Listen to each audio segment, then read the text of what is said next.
Our first speaker today is a great friend of AFP and a great friend of the state of Florida.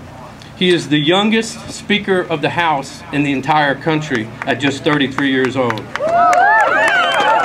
He is certainly a rising star in the conservative movement. He is one of 9 children that were all homeschooled.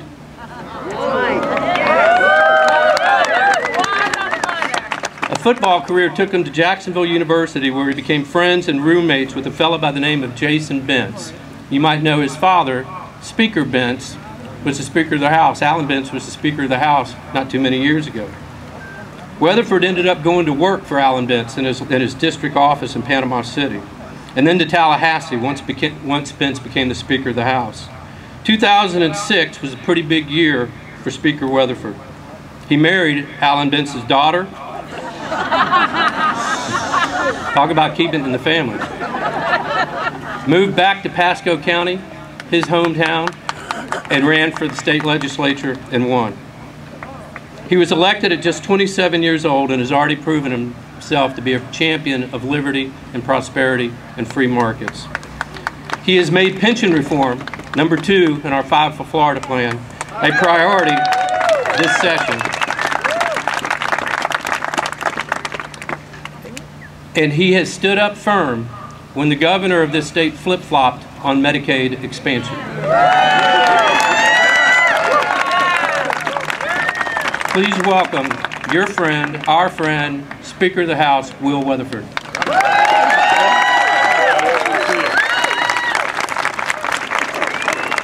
Thank you very much, Slade. Welcome to Tallahassee. We're happy to have you here, and you know, I'm one of those people I now have to freely admit, as Slade said before, you know, everybody says that they married up, but I certainly did. And I'm honored that my father-in-law, when I was working for him, didn't shoot me when I told him I wanted to date his daughter. So it's all 3 beautiful little girls later.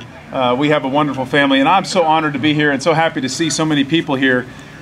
Let me just tell you a little bit about what I said at CPAC last weekend, because I think it's relevant here today. And that is this: as a country, I believe we are less free than we were 4 years ago. And unfortunately, with the occupier of the White House, that trend will probably continue for the next few years. But that presents states with an amazing opportunity to create a pocket of freedom right here in Florida.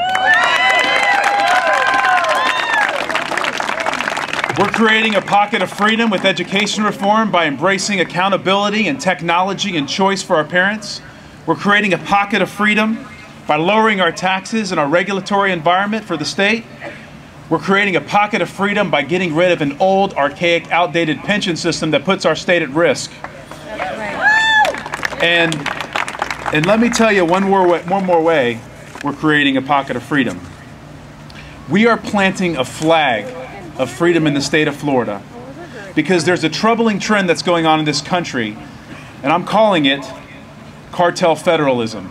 And the idea that the federal government can buy off states, buy us off with money, so-called free money, and that somehow they will make us more dependent and more entitled, is a bad thing for the state of Florida. And I'm here to tell you, the state of Florida will not do it, America should not do it, and we should turn back any Medicaid expansion that anyone's talking about.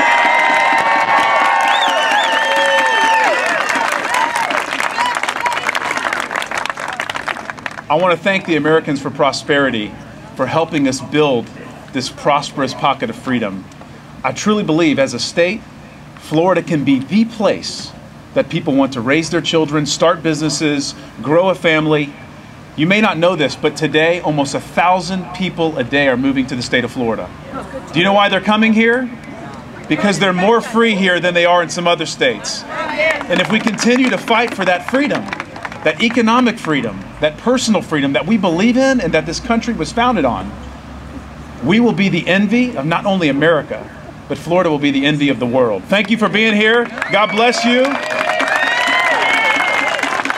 And one last request, particularly on pension reform.